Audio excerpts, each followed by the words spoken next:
Si eso no es suficiente o no tienes esos recursos, lo más práctico sería hacer una especie de punzón, con el desarmador y la franela, es decir, envolvemos la punta del desarmador con la franela para poder entrar a cada asta del ventilador.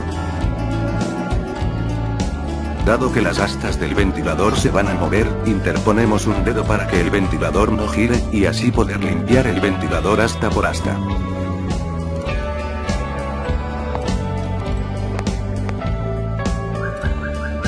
Quitamos todo el polvo pegado y de ambas caras, y lo dejamos libre de todo polvo.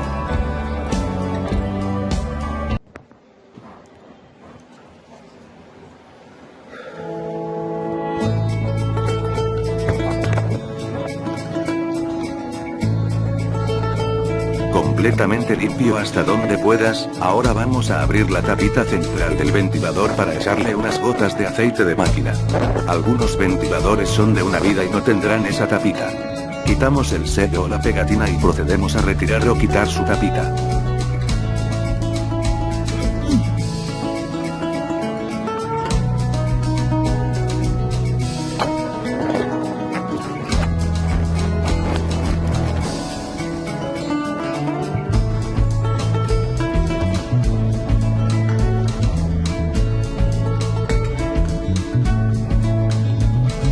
Usando un desatornillador plano muy fino y resistente, como los que usan los relojeros, destapamos el tapón que cubre el centro del ventilador.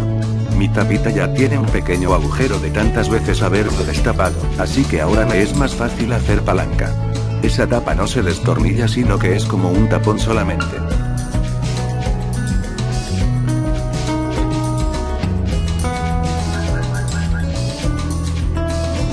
Una vez destapado ya está listo para echarle unas gotitas de aceite de máquina. Es una pieza muy delicada, por eso es mejor usar aceite de máquina. Otros recomiendan otro aceite más fino, pero a mí me ha ido bien con este. Hacemos una prueba en otro lado, para poder controlar la presión de nuestros dedos.